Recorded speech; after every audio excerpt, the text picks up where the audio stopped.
di webinar kali ini bersama Michael Hambali, kita akan membicarakan konten marketing untuk bisnis online gitu. Betul. Jadi konten marketing itu termasuknya itu foto, desain, tulisan gitu lah. Betul.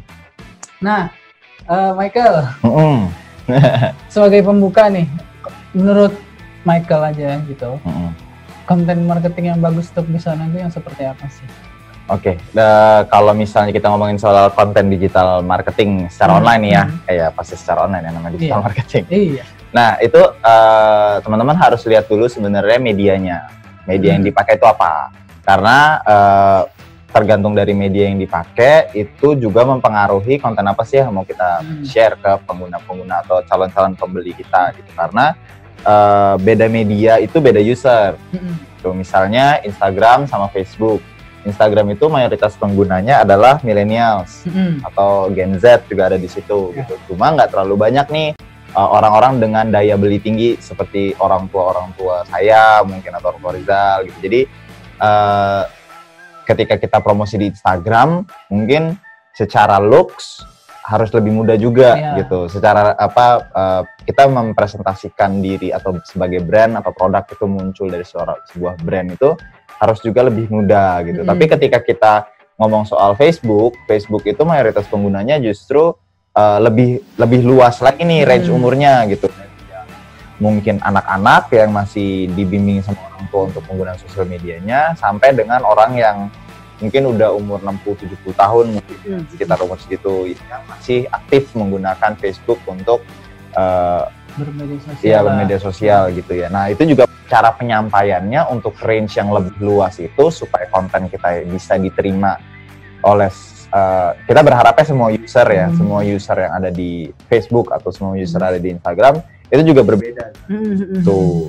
Atau misalnya teman-teman semua mau muncul di marketplace, karena marketplace juga perlu diisi konten dalam arti bukan cuma posting produk kayak kan, mungkin di marketplace juga kita harus rutin mengganti kayak misalnya foto cover, mengganti misalnya ada tambahan promo harus diganti fotonya, harus diganti informasi di dalamnya ada tambahan atau pengurangan, sehingga algoritma di dalam marketplace itu juga berkembang, juga berubah, mengalami ada pengeditan, ada aktivitas, jadi toko itu terus-terusan aktif. Nah, terus berbicara tentang misal yang muda-muda atau mudanya itu konteksnya apa tuh? Apakah harus pakai karakter warna-warna muda, pakai karakter-karakter kartun yang merepresentasikan anak muda gitu atau kayak gimana sih? Nah, kalau secara visual, ini kita ngomongin berarti Instagram ya? Iya. Oke, ketika kita ngomongin Instagram, kalau secara visual itu sebenarnya muda ini dalam arti muda itu bukan berarti harus pakai karakter kartun atau misalnya sesuatu yang childish gitu misalnya. Tapi muda itu artinya kita bisa coba mengeluarkan misal kita ambil contoh foto. Foto itu yang sesuai tren. Sesuai tren anak muda saat itu. Misalnya dulu itu tahun 2013-14 mungkin itu ada Instagram tuh lagi pecah-pecahnya tuh. Itu hashtag lagi hacet banget tuh, lagi asik banget tuh. Semua anak muda kayaknya kalau belum punya Instagram, kalau baru kenalan gitu, halo nama saya Michael, Instagram aku adalah kayak gitu. Jadi itu bagian dari sebuah perkenalan. Itu ada hashtag yang paling keren dulu tuh hands in frame. Jadi banyak akhirnya brand yang mengeluarkan hands in frame tuh gini atau gimana? Iya, yang memegang hanya di tangan, produknya hanya di tangan. Iya, kalau nggak dipegang malah jatuh. Iya, aduh, pecah berantakan. Nah, hands in frame gitu. Contohnya adalah hands in frame. Jadi dia menggunakan hanya foto tangan dan produk. Jadi tangan ada di dalam foto. Misal fotonya minuman, berarti pegang nih di foto.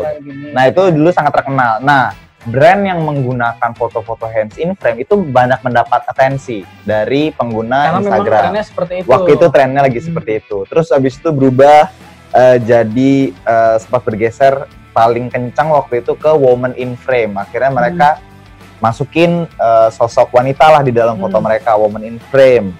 Terus di dalam woman in frame itu foto ceweknya tuh banyak macam-macam gitu, macam-macam. Tapi Mungkin woman in frame itu biasanya digunakan brand-brand otomotif sih biasanya. Bisa otomotif, bisa. Jadi harus ada ini juga ya, korelasi juga ya antara pengguna hashtag yang lagi terkenal dengan apa yang akan kita keluarkan sebagai konten. Tapi itu juga bisa diakalin, misalnya mungkin ada beberapa brand yang pernah saya lihat waktu itu, brand sepatu, tapi saya lupa deh namanya apa. Jadi dia woman in frame, tapi ternyata yang dia sebut woman di situ adalah sepatu untuk wanita. Oke. Gitu. Jadi konteksnya adalah dia ngeluarin itu pas lagi World Women's Day atau apa gitu. Jadi hari wanita sedunia, hari perempuan sedunia, dia keluarin edisi khusus. Terus dia tulis woman in frame di situ. Jadi itu cukup booming juga waktu itu. Terus ada juga Game of Thrones. Game of Thrones itu menggunakan warna-warna yang kalau di istilah anak muda itu sinematik atau warna-warna film gitu. Nah itu juga bisa di step up ke situ sebagai konten. Itu tadi contoh foto ya, tadi contoh foto. Jadi lebih fresh, lebih mudah. Jadi apa yang orang-orang bilang keren, anak-anak muda itu bilang keren, kita bisa sajiin di situ. Kalau misal untuk foto, kan katanya foto itu adalah hal yang sangat krusial ketika kita bermain di media sosial gitu, apalagi untuk jual media sosial. Seberapa krusial sih foto untuk seberapa besar sih perannya foto untuk konten marketing kita? Oke. Sekarang kita harus pahamin benar-benar ya. Banyak orang yang akhirnya bilang, ya kan tinggal foto gitu. Memang benar. Ya, foto tinggal foto gitu kan, produknya ada, backgroundnya putih, bisa diadain, cahayanya oke, terang, produk gue kelihatan, foto-foto gitu. Cuma ada sesuatu yang kadang-kadang miss itu dalam arti mispersepsi tentang fungsi si foto tersebut. Foto tersebut yang keluar di media sosial salah satunya itu adalah itu jejak digital. Jejak digital. Jadi kalau pertama keluar kurang bagus ya. Kalau kurang bagus, seterusnya foto itu akan terus ada. Itu namanya jejak digital. Jadi misalnya nih, saya punya brand gelang misalnya atau baju gitu. Terus saya foto asal-asalan. Saya cuma gantung di gantungan baju misalnya, terus saya taruh depan lemari, terus saya foto, terus saya bilang bahwa ini adalah brand saya misalnya Michaelisme gitu misalnya. Michaelisme gitu. Terus saya posting di Instagram Michaelisme, ada harganya, ada segala macam informasi. Itu kan jejak digital. Nah, ketika suatu hari saya sudah hire professional photographer, saya udah foto proper, brand saya udah mulai bagus, tapi ketika orang nge-search Michaelisme, foto yang di lemari tadi itu bisa jadi masih ada, pasti masih ada, akan selalu ada. Itu jejak digital itu yang pertama. Jadi brand image di media itu akan dipertaruhkan di situ nantinya. Itu yang apalagi ketika awal membangun, justru foto ini akan membangun impresi orang, bagus apa enggak. Nah, sebenarnya handphone saat ini sudah sangat canggih, sudah sangat canggih gitu. Bahkan wajah itu bisa mulus gitu. Iya betul. Saking canggihnya dia bisa mendeteksi wajah sampai misalnya mulus gitu. Nah, memanfaatkan fitur tersebut. Tapi memang ada beberapa spesifikasi nih Zal, kalau menurut saya yang perlu dilengkapin untuk sebagai foto yang representatif lah di sosial media. Yang setidaknya nggak ngasal-ngasal banget. Nggak ngasal-ngasal banget. Yang pertama dari spesifikasi handphone. Gunakan handphone yang umum digunakan. Artinya brand-brand yang memang banyak orang pakai. Contoh Samsung, Apple, Xiaomi saat ini misalnya ya, Xiaomi. Nah, kenapa saya sebut tiga merek tersebut? Karena Xiaomi mewakili harga yang affordable, Samsung mewakili middle class-nya, dan iPhone mewakili upper class-nya, misalnya gitu ya. Nah, terus dari tiga handphone ini kan pasti banyak penggunanya, banyak yang pakai gitu. Nah, ketika kita pakai juga di salah satu dari tiga ini, artinya kita memenuhi salah satu kebutuhan pasar. Karena handphone itu kan punya layar yang beda-beda, jenisnya, ada gradasi warna yang berbeda-beda, tiap handphone beda-beda. Nah, cobalah masuk ke salah satu dari tiga market ini mungkin. Karena nggak bohong gitu, maksudnya seseorang dengan misal foto pakai Apple, Samsung, Xiaomi, atau handphone misal ada mereknya Pouche gitu. Hasilnya mungkin berbeda.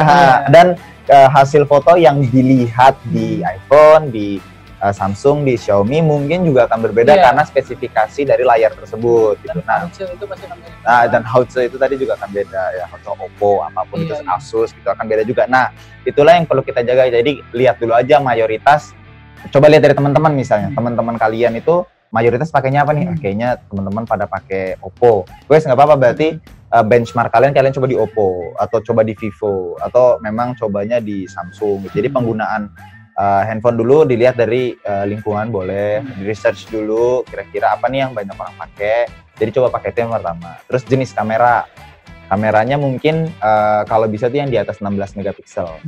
Itu sudah cukup representatif ketika masuk ke sosial media. Bahkan handphone sekarang misal sebutlah brand Realme gitu. Itu udah sampai 30. Iya, ada yang 32, 36, ada yang jadi udah sangat 24. Iya, udah sangat mumpuni gitu.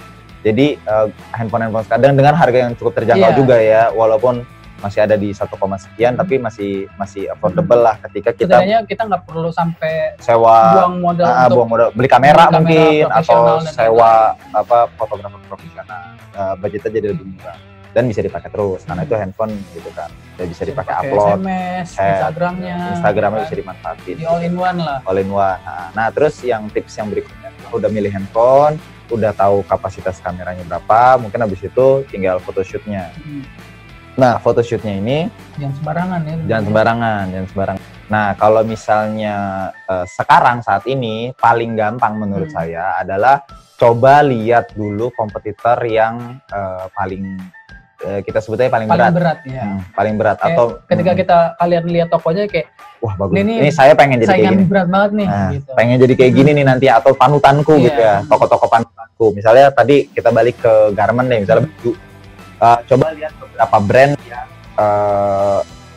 bisa jadi pesaing kita. Lihat fotonya seperti apa. Terus coba duplikasi dari foto itu dengan menggunakan brand kalian. Amati, tiru, modifikasi. Penganut ATM. Diamati dulu, lihat, oh kompetitor pakainya ini, tiru dia dulu, baru habis itu modifikasi. Konsumer kita arahnya ke yang lebih pop banget misalnya. Terus kalau lihat kompetitor kok lama-lama arahnya ke punk banget nih gitu. Nah, akhirnya nanti juga ada modifikasi ke popnya enaknya kayak gitu. Karena target pasar pun menentukan visual seperti apa yang harus kita gunakan ke depan. Betul. Makanya awal itu kita coba lihat tuh kompetitor yang paling berat di kita nih. Artinya paling berat tuh kan artinya paling bisa kita saingin kan. Paling bakal naik turun sama kita gitu. Nah, ketika kita bisa lihat kompetitor kita, jadi kan kemungkinan pasarnya sama. Jadi ikutinnya dari situ. Melangkahlah dari situ gitu. Atau mau langsung cari yang jaraknya cukup jauh dari kita juga nggak apa-apa gitu. Misalnya brand snack gitu ya. Mau langsung ngelihat nembaknya ke arah Citato gitu nggak apa-apa sebenarnya. Larinya ke arah sana, contoh ATM-nya ke arah sana gitu. Cuma juga harus diperhatiin, Citato itu kan marketnya mungkin udah lebih luas lagi gitu. Apa kita seluas itu gitu atau tidak? Jadi dikoreksi di situ nanti modifikasi. Yang harus diperhatikan ketika kita ingin melakukan ATM tadi itu, apakah kita melihat misal saya pengen fotonya seperti saya jualan baju nih, saya pengen seperti Lea Jeans gitu. Atau seperti sosok fotografer yang saya suka, misal saya sukanya Darwis Triadi, saya ikutin stylenya Darwis itu tanpa mengikuti kompetitor. Yang bener yang mana? Kalau misalnya kita ngomong soal ngikutin fotografernya, balik lagi fotografer itu punya idealisme masing-masing ya. Jadi ketika kita bermain di ranah fotografer, jangan terlalu bisa kita mau ngikutin fotografer favorit kita gitu. Itu jangan kalau saya bilang mendingan arahnya adalah ke arah kompetitor. Karena apa? Karena kompetitor itu udah berada di dalam pasar. Ketika ini ngomongin soal digital marketing dan kita mau jualan online ya. Kalau misalnya kita mau ngomongin soal personal branding, silahkan untuk ikuti si fotografer. Karena siapa tahu idealisme kalian memang bersaingnya dengan fotografer itu, bukan dengan sebuah brand. Gitu. Karena kita di sini jalannya adalah sebagai brand, ya kita harus mengikuti juga arusnya si brand, gitu, produk atau brand. Nah oke, langsung ada pertanyaan pertama nih Mas Michael. Dari Ervan Ramadika. Iya Ervan, kenapa Ervan? Mas, saya jualan kaos, katanya gitu. Terus tadi berbicara awal-awal kan Mas ngomongin tren.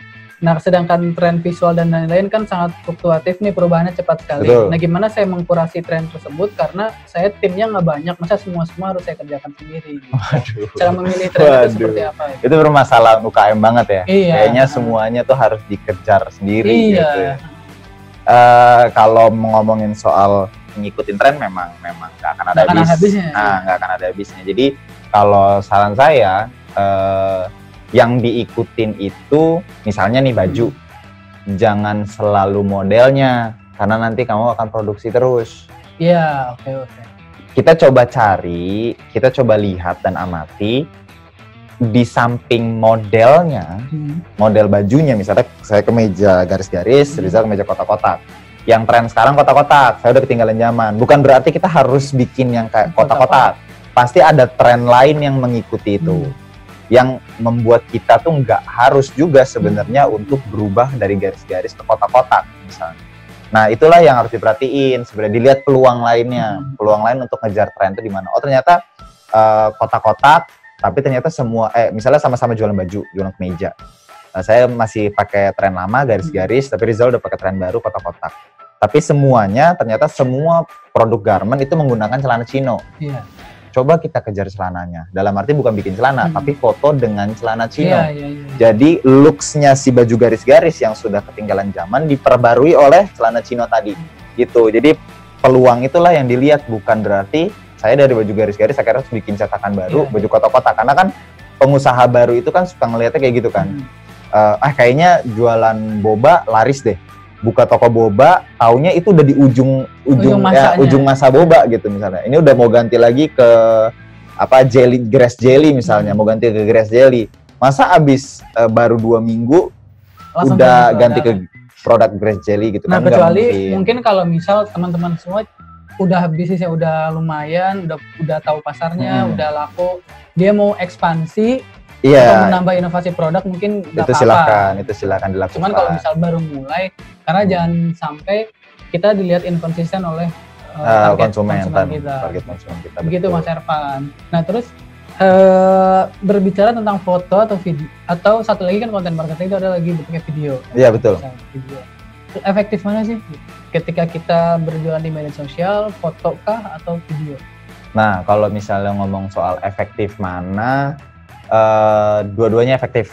Nah, dua-duanya efektif, dua-duanya bisa sangat diterima oleh pengguna sosial media. Cuma balik lagi, si video itu menampilin apa? Itulah yang akan menjadi pertanyaan. Karena akan cukup percuma bikin video sangat keren yang menggunakan kamera segala macam, pakai drone pakai apa gitu. Taunya produknya nggak kelihatan sama sekali misalnya, atau produknya justru nggak menonjol atau tidak kelihatan fungsinya atau apa gitu. Banyak brand yang bikin video itu akhirnya sesederhana mungkin. Selain bisa menekan budget, yang kedua juga video sederhana itu didorong dengan caption, promo gitu, itu yang penting. Itu lebih penting daripada videonya harus seperti apa, bentuknya, looks harus gimana gitu. Sebenarnya elemen di belakangnya, kita menyajikan video tuh isinya apa, itu lebih penting. Sama ketika kita ngomongin soal foto harus representatif dari si brand, fungsinya juga jelas, terus lebih enak lagi kalau ada background lain di belakangnya, dalam arti promo mungkin, atau penawaran menarik, bebas ongkir kayak. Karena gitu. Jadi untuk berbicara efektifan mana antara foto atau video, ya dua-duanya efektif, cuma tergantung seberapa bisa kita dalam meng-create konten dan menonjolkan produk yang kita punya. Gitu.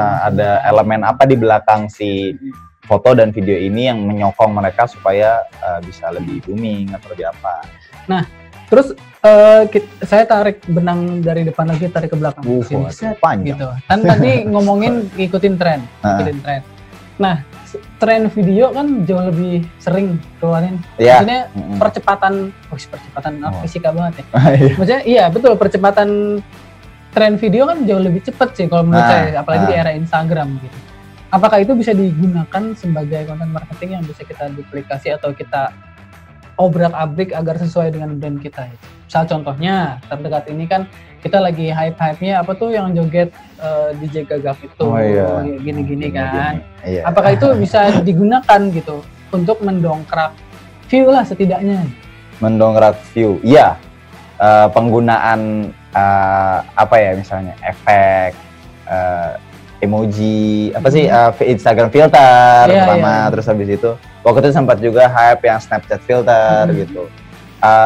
Penggunaan fitur-fitur sosial media dalam bentuk video itu benar, itu bisa mendongkrak views. Untuk awareness, untuk awareness itu bagus banget gitu untuk awareness. Untuk promotion harus ada konten pendukung. Untuk promotion itu harus ada konten pendukung. Jadi dalam arti ketika orang mau promosi, dia harus juga lihat kita serius jualannya serius gitu. Nah jadi harus ada konten tambahan, misal di caption. Walaupun videonya lucu-lucuan, cuma mungkin kalimat yang digunakan di dalamnya. Atau mungkin saya baru keluar ide nih, misal tadi kan Mas Ervan jualan, Mas Ervan tadi coba saya lupa, jualan kaos katanya kan, Mas Ervan dari jualan kaos. Mungkin bisa jadi karena lagi musimnya DJ Gagap nih, ya kan? Dia bisa bikin video DJ Gagap itu kayak, nonton apa yang sedang merasukimu gitu. Sampai sekarang belum belanja, kita lagi belanja nih, gitu bisa kan? Bisa. Secara konten itu yang berbicara adalah bukannya si trennya DJ Gagap tadi, tapi kan justru yang membangun, karena ini kan tadi konteksnya adalah buat promosi ya. Jadi yang membangun di belakangnya si video Gagap itu, DJ Gagap itu adalah konten promosi tadi. Kalimatnya diganti jadi ayo apa yang merasukimu gitu, merasukimu jadi dipakai, tapi habis itu lanjutannya adalah kenapa hari ini belum belanja gitu misalnya. Jadi sebetulnya ya video-video seperti itu bisa digunakan asal ya pas aja gitu. Pas momennya, benar. Jadi nggak salah satu, mungkin semua tren itu bisa digunakan asal kontennya kita yang mau dimasukin apa nih. Mungkin yang paling mudah dan bisa digunakan oleh semua brand adalah promosi sih. Promosi, benar, bisa promosi. Entah itu promosi dari produknya, misal buy one get one atau potongan harga, atau promosi agar orang bisa lihat toko kita gitu. Bisa jadi yang paling murah yang lagi banyak banget dipakai sama marketplace atau pedagang-pedagang online sekarang itu gratis ongkir. Iya. Itu lagi cukup gencar. 11, 10. Itu kan banyak, soalnya kan banyak banget yang lagi menghindari penggunaan diskon kayak cashback atau potongan langsung gitu. Nanti akhirnya mereka tuh sekarang lagi larinya banyak tuh ke itu tuh. Nah, buat teman-teman semua nih mungkin yang ini sekalian karena kita kan membicarakan konten marketing ya. Bagi teman-teman semua yang membuka bisnis di bidang fashion, terutama untuk orang tua ya. Maksudnya kan ada fashion untuk anak muda, untuk orang tua. Salah satu momen yang bisa digunakan untuk promosi itu 1 Januari sebetulnya.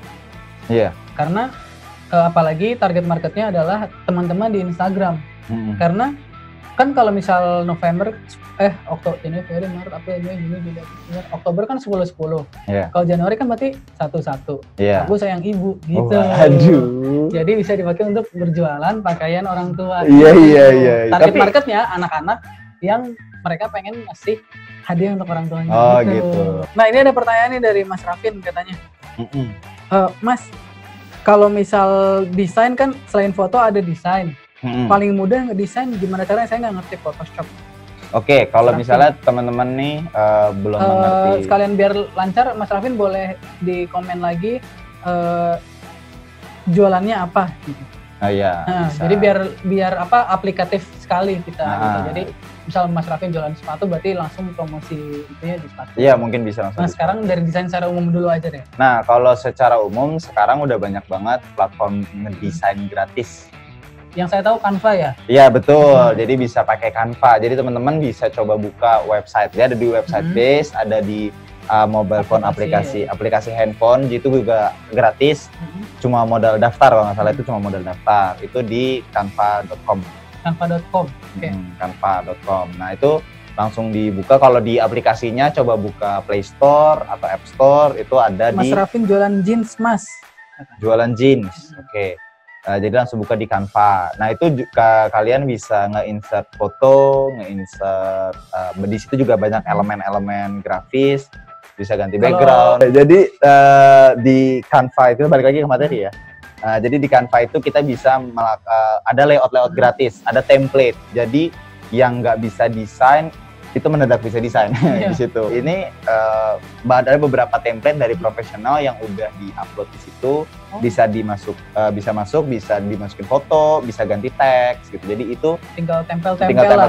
Nah, terus masih banyak banget aplikasi lain seperti Snapseed. Snapseed.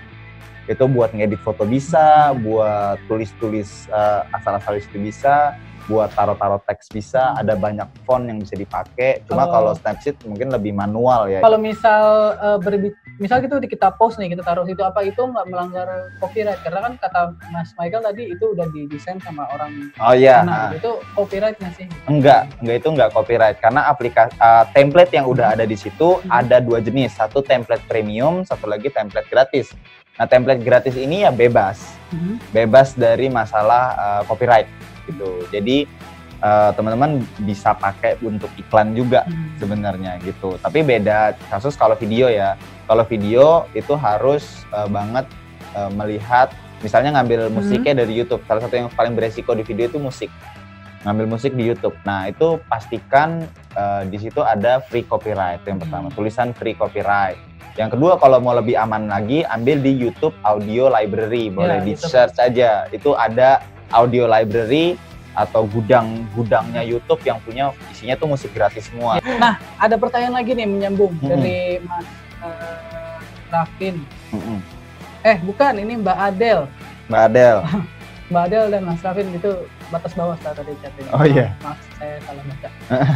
Mas, ada nggak sih keterbatasan atau mungkin batasan dalam proses kreatif content marketing?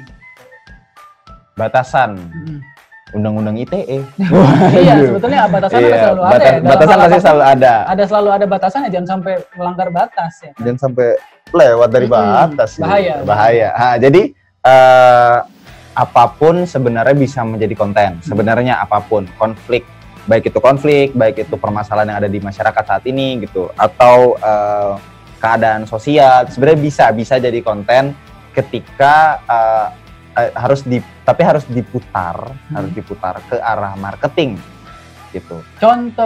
Contohnya misalnya demo kita bicara demo, misalnya demo. Ya, terlepas dari demo manapun ya. Terlepas dari demo manapun, kita lagi bicara demo. Terus kita mau bikin konten promosi, kita pakai aktivitas sejenis demo, misalnya di videoin, orang-orang akan ayo beli gitu, misalnya gitu, tapi habis itu nyebutin nama brand gitu, ayo beli sepatu di Nanana gitu, misalnya gitu. Jadi ada jingle, ada itu, tapi menggunakan kayak model demonstran gitu, kayaknya keren gitu. Nah, jadi diplesetin seperti itu, tapi ingat banget kalau tidak boleh sampai menyinggung pihak manapun.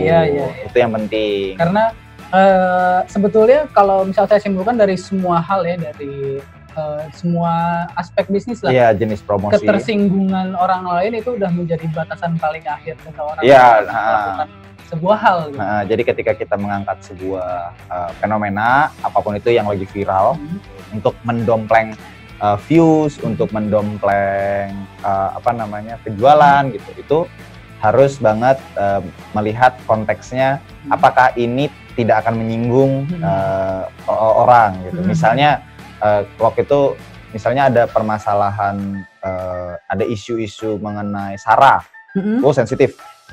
Waktu itu sempat viral, cuma itu nggak boleh diangkat sebagai materi promosi, karena bagaimanapun kita mencoba untuk mentwist itu menjadi sebuah konten, akan menimbulkan sebuah kebingungan juga nanti, nanti tiba-tiba ada orang yang tersinggung atau gimana gitu, karena masalah SARA misalnya gitu. Nah, itu yang nggak boleh diangkat. Tapi kalau misalnya contoh iklannya Ramayana waktu itu yang magic jar bolong itu, magic jar yang nggak ada, yang keluar kepala gitu. Nah, itu kan lucu. Nah, fenomena itu viral, kita manfaatin, kita pakai bukan magic jar bolong, tapi misalnya keluar kepala dari baju, misalnya tadi produknya Mas Ervan, atau keluar kaki dari jeansnya Mas Rafin, bisa juga misalnya gitu. Nah, kalau boleh tahu nih Mbak Adel produknya apa gitu? Jadi biar kita lebih aplikatif lah sekali lagi. Lebih aplikatif. Syahriza sekalian bertanya nih, Mas Michael, saya jualan casing iPhone di Instagram, tapi saya belum kepikiran untuk nulis caption yang kreatif untuk deskripsi produk saya. Tolong pencerahannya Mas, agar feed jualan Instagram saya tidak membosankan karena isinya cuma foto produk dan harga. Oh gitu. Jualannya casing iPhone ya? Kalau misalnya Mas Afgan mau cantumin Instagramnya, boleh Mas, nanti saya coba lihat. Mungkin saya bisa komentarin soal foto atau soal desain gitu, boleh. Jadi Mas tolong cantumin Instagram dulu, nanti saya coba lihat dulu deh. Gitu. Bisa lihat-lihat gitu. Biar sekalian saya cari tahu gitu. Kalau casing handphone nih Zal, casing handphone yang lu tahu aja nih. Tahu nih. Mungkin pertama dari tren deh. Dari tren. Apa sih yang Anda lihat ketika ngomongin soal casing handphone? Casing handphone ya? Dulu sebenarnya jujur ya, gue juga pernah jualan casing handphone. Sama, pedagangnya sama nih. Pedagangnya sama. Nah cuman karena waktu itu gue sistemnya kan dropship. Oh iya. Jadi ketika misal lagi trennya Avenger, ya gue casing handphonenya yang nuansa Avenger. Gitu aja sih, maksudnya nggak sampai dalam gue mengikuti apa-apa. Bikin sendiri sampai gitu enggak ya? Gitu.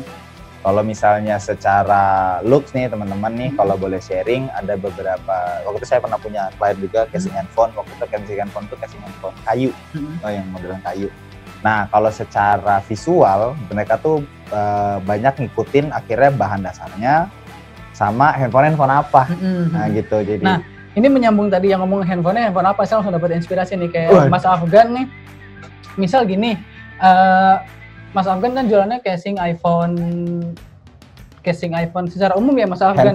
Handphone kok iPhone? iPhone udah brand itu. Enggak, dia bilang saya casing iPhone. Oh, casing iPhone. Iya. Gitu. iPhone. Berarti spesifik ya. Spesifik casing iPhone. Nah, misal Mas Afgan bisa cari casing iPhone 5 yang modelnya kayak iPhone 11. Oh iya. Nah, nanti di captionnya bisa ditulisin gini, beli casingnya aja dulu, siapa tahu nanti jadi doa beli handphonenya. Oh iya, bisa dipakai. Gitu. Jadi benar. Di model handphone apapun, yang penting orang kan ikut tren gitu. Orang pas gini, iPhone 11 kok kecil ya gitu. Apa belum disenterin sama center pembesar Doraemon? Iya kan, bisa jadi gitu. Jadi bisa pakai seperti itu. Berarti ini membuat caption memandang dari desainnya juga ya? Dari desain gitu. Dari desain. Atau misal ada jadi casing yang fotonya lagi hype apa sih sekarang? Tadi deh yang Avenger deh, coba ya. Avenger. Kan? Kalau misal Avenger, biasanya sih misalnya mengangkat tokohnya jangan cuma berani gimana, misal tokohnya Hulk kan. Nah, Hulk. Terus kan foto di sini ya, misal foto Hulk nih Mas gitu. Terus dia bilang, Mas bisa untuk caption tuh sebenarnya bisa hiperbola itu. Iya, benar. Hiperbola untuk menarik perhatian gitu. Walaupun ketika hiperbolanya itu juga terlalu berlebihan, orang juga mikir kayak masa sih, tapi karena menarik sih, keren sih, beli gitu. Iya. Misal casingnya Hulk gitu.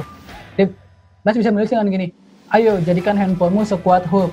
Oh iya. Dengan ini lu lempar handphonenya nggak akan hancur karena casing dari misal Afgan Syahriza iPhone case misal gitu. Iya. Jadi disangkut pautin misal Spider-Man entah kan dulu tuh lagi zaman juga yang casing ada yang kayak ini gurita kan.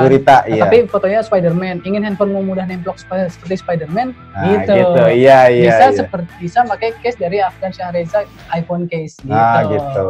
Iya, jadi untuk Mas Afgan mudah-mudahan mendapat pencerahan ya. Jadi menggunakan tokoh atau layout desain yang ada di casing handphone tersebut. Nah, sebetulnya untuk caption itu paling penting itu kegunaannya apa sih? Oh iya, benar. Apa sih? Benar. Gitu. Jadi jangan cuma ngandelin modelnya bagus, warnanya banyak gitu. Karena yang orang cari itu bukan cuman model dan warna, tapi fungsi itu. Fungsi juga ya, jadi salah satu. Jadi orang tuh tahu gitu, fungsi dari casing kan nggak cuman buat biar nggak baret, pasti ada fungsi lain gitu. Misalnya meredam dari bantingan. Ada yang mengcover sampai ke layar, mungkin itu bisa dibahas ya. Jadi banyak spesifikasi itu perlu dibahas di caption. Jadi itu materinya banyak ya. Jadi misal Mas Afgan jualan casing handphone kan ada tuh yang di sini ada ujungnya ada bolongan terus ada talinya gitu kan. Oh iya, buat dikalungin. Terus misal bisa pakai captionnya tuh kayak misal kamu orang sering jalan-jalan lagi sambil lihat handphone, tanganmu licin, handphonemu jatuh, ups, pakai casing ini nggak jatuh kan bisa dikalungin. Iya, bisa dikalungin. Oh, kalau terus di caption panjang ya jadi. Iya, lumayan. Itu lebih baik jadi video ya.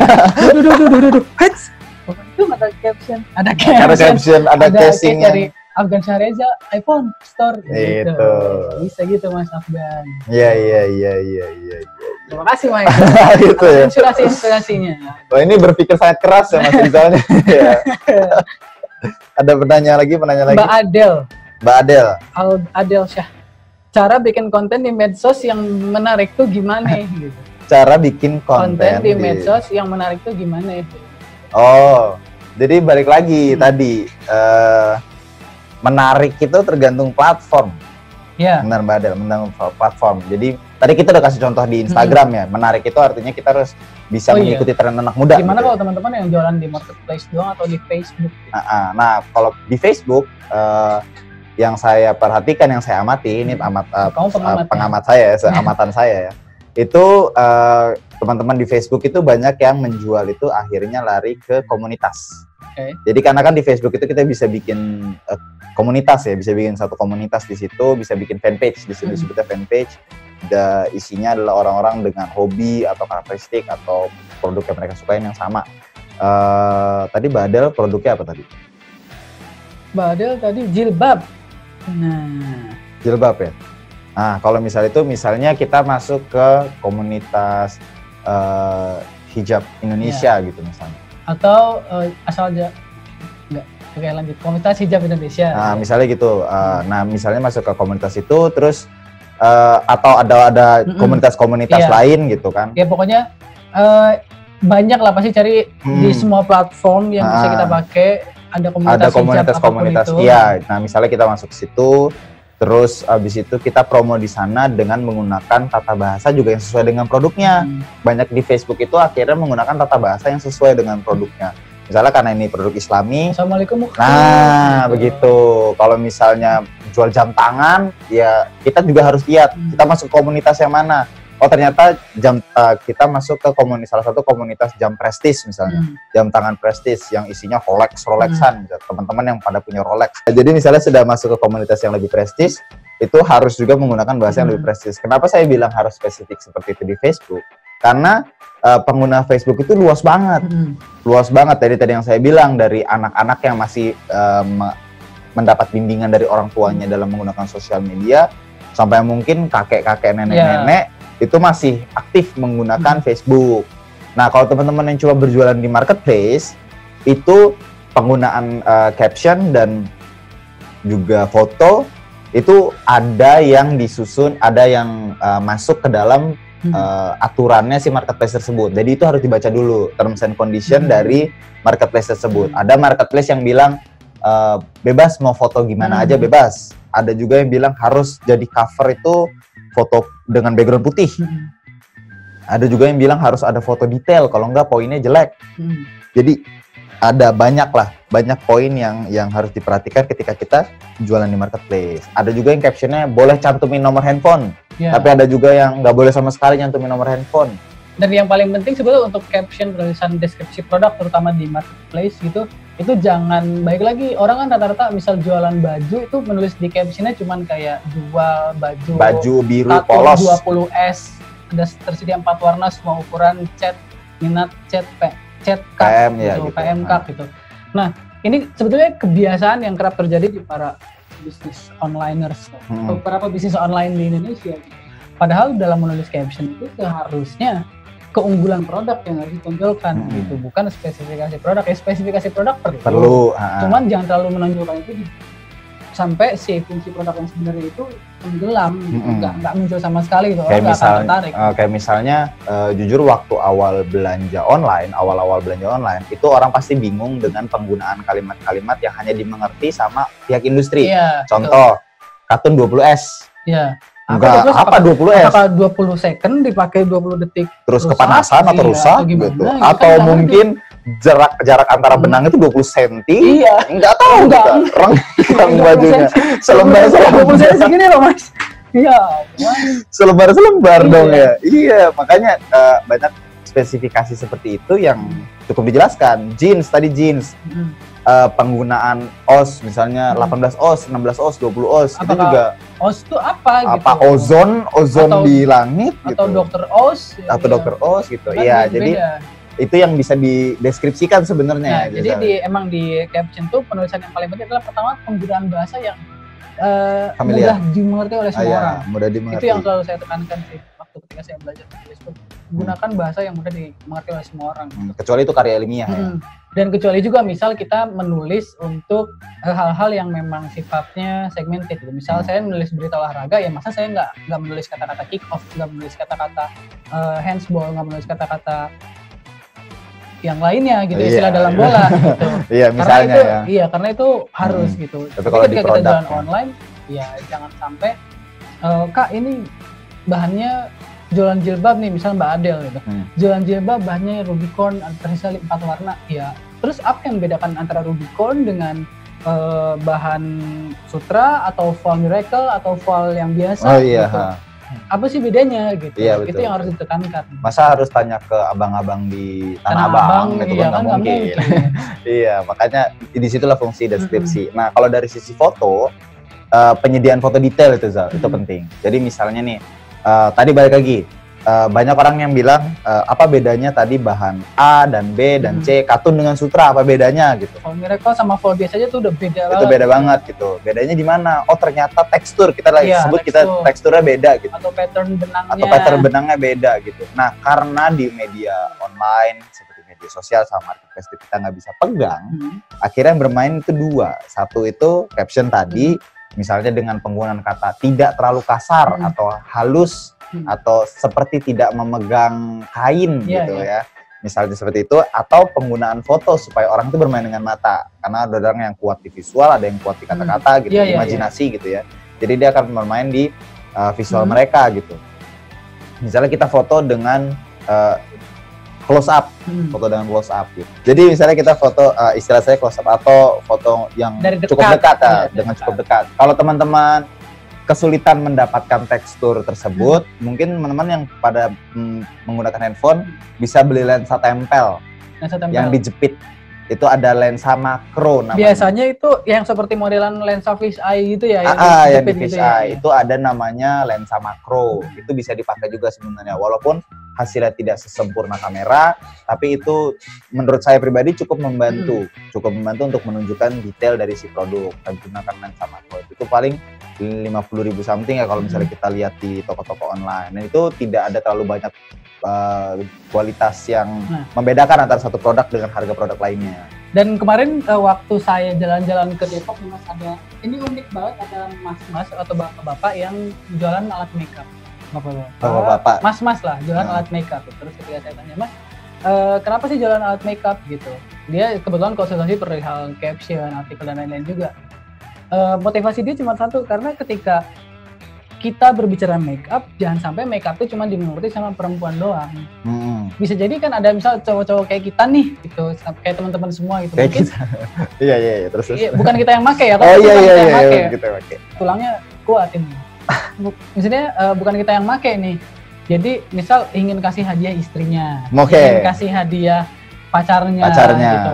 Apa sih foundation itu fungsinya? Gitu. Apa sih bedanya lip balm sama lip tint sama lipstick biasa? Wah, makin familiar ya dengan hal seperti itu ya. Kan ngobrol sama Mas ya kemarin. Oh iya.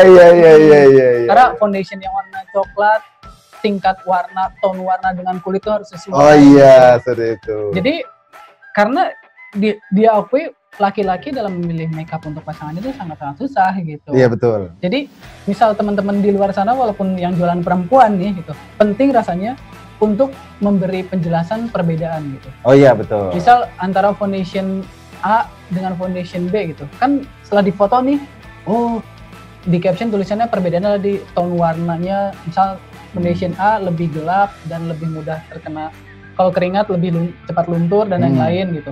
Nah itu dikasih lihat aja lewat fotonya, oh iya warnanya benar lebih gelap, oh segini ya tone warnanya gelapnya ya gitu. Maksudnya sangat penting di mana menjelaskan fungsi, menjelaskan dari apa sih bedanya produk A dan B dan C dan D sampai Z itu apa sih bedanya itu sangat penting gitu.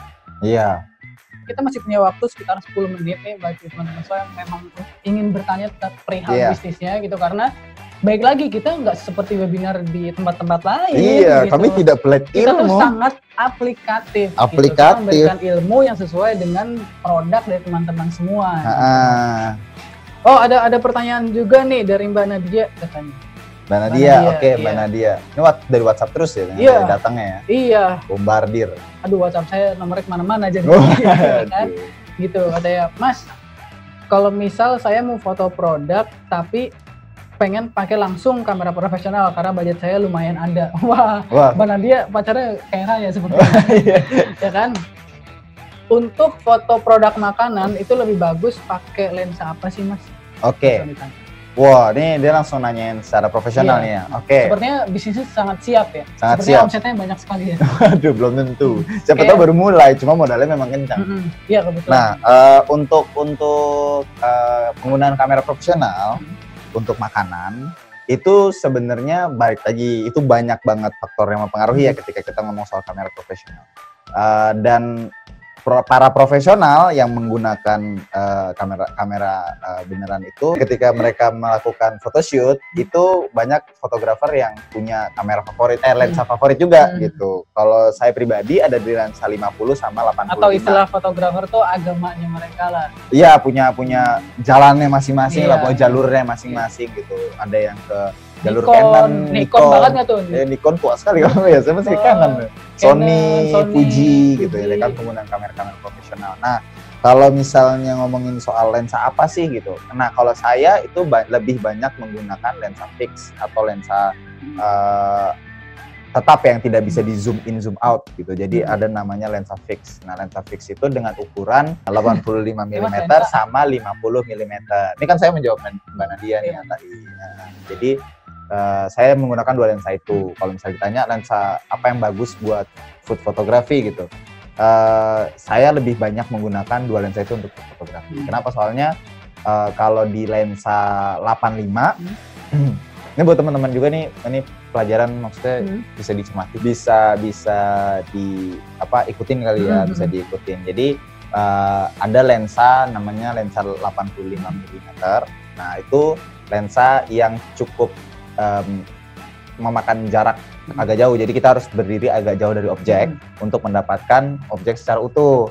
Tapi kalau kita makin dekat, dia akan makin close up nih posisinya.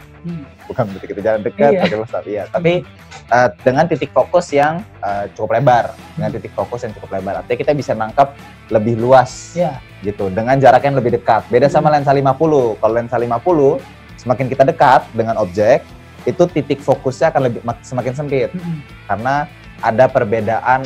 Ini udah teknis sekali ya. Udah teknis. Jadi kenapa saya akhirnya pilih, kalau alasannya aja nih ya, kenapa akhirnya saya pilih lensa 85 sama 50, itu karena saya bisa dapat, kalau misalnya orang-orang awam taunya itu dapat backgroundnya bokeh atau blur. Nah, jadi dapat background yang blurnya tuh pas, menurut saya tuh pas gitu. Jadi efek dari makanan itu, misalnya ada asap-asap, masih hangat nih, ini tuh bisa kelihatan. Hangat, Pan Mas Michael memberikan kesimpulan nih. Oke, saya yang harus memberikan kesimpulan ya. Nanti saya kesimpulan yang foto, Mas Riza kesimpulan yang caption ya, gitu. Maksudnya gitu teman. Jadi kesimpulannya dalam menyajikan konten di sosial media itu ada beberapa faktor yang sangat mempengaruhi. Salah satunya adalah di media mana. Mempengaruhi, Mas, kayaknya lembut. Iya, mempengaruhi. Lanjut. Mempengaruhi, salah satunya adalah media apa ya, sosial media mana yang kita gunakan. Sesuaikan sosial media yang digunakan untuk promosi, media penjualan dengan target market juga gitu. Seperti yang tadi kita udah bilang, Instagram tuh isinya banyakkan anak milenial, 1 miliar muda. Facebook itu yang cukup luas, sampai rentan umur termuda sampai dewasa, mungkin yang cukup tua, mature ya, cukup dewasa itu ada. Terus ketika di marketplace juga kita sudah tahu penggunaan tata bahasanya dan penggunaan fotonya harus melihat terms and condition yang ada di marketplace tersebut. Itu harus Diskon aja ada dipahami. term and condition-nya ya. Iya, Masa masa jualan nggak ada gitu. Nah, jadi harus diperhatikan dari situ yang pertama. Yang berikutnya ketika kita menyajikan sebuah foto dan caption, itu adalah langkah awal untuk mendapatkan kepercayaan si konsumen. Iya, betul. Jadi penyajian foto itu juga nggak bisa ngasal-ngasal. Nggak bisa ngasal-ngasal. Ya kayak penyajian makanan lah, harus seindah mungkin kalau misalnya seorang chef ya. Iya, begitu. Jadi meningkatkan nafsu makan katanya kalau makanannya. Ini juga meningkatkan nafsu belanja. Hidup konsumtif gitu jadinya. Besok akhir bulan. Iya, terus abis itu jangan lupa juga balik ke foto ya, jangan lupa juga untuk mengintip si tren dan kompetitor. Iya. Nah, tren dan kompetitor. Lakukanlah strategi ATM tadi, amati, tiru, modifikasi gitu. Jadi ATM. Terima kasih kakak-kakak admin yang udah mengingatkan saya. Jadi lakukan strategi ATM dulu ketika kita memulai untuk let's say yang udah punya bisnis rebranding nih, mau reborn, mau renew feeds Instagram atau feeds Facebooknya gitu. Jadi harus dilihat dari ATM tersebut, dari strategi ATM. Oh gitu, bukan jadi, Indonesia Sunda. Bukan Indonesia Sunda. Bukan. Sunda 100% sebetulnya. Iya, jadi bisa disesuaikan. Terus penggunaan bahasa itu yang pasti harus umum, semua orang bisa mengerti. Gitu. Misal penggunaan foundation, kok balik ke makeup ya. Misal istilah-istilah khusus itu kalau bisa dikurangin lah gitu. Terus abis itu tonjolkan fungsi dan manfaat dari menggunakan baju gitu. Jangan sampai Anda, jadi Mas Ervan jualan kaos nih, jualan kaos katun 20S gitu. Udah dengan 5 warna hitam. Kemudian Mas Ervan sukanya yang monokrom. Oh iya, hitam putih doang ya. Hitam putih gitu. Nah, kita bisa menggunakan ya apa sih fungsinya pakai kaos dari baju 20S, 30S, apa sih bedanya gitu? Apakah apa rasanya? Iya, apakah dengan pakai baju yang dipakai Mas Ervan 20S itu lu jadi lebih gampang bergerak, lebih adem. leluasa bergerak, adem gitu kan? Seperti itu pastinya gitu. Nah, cukup gitu aja kali ya Mas Michael. Cukup gitu aja. Karena udah kelebihan.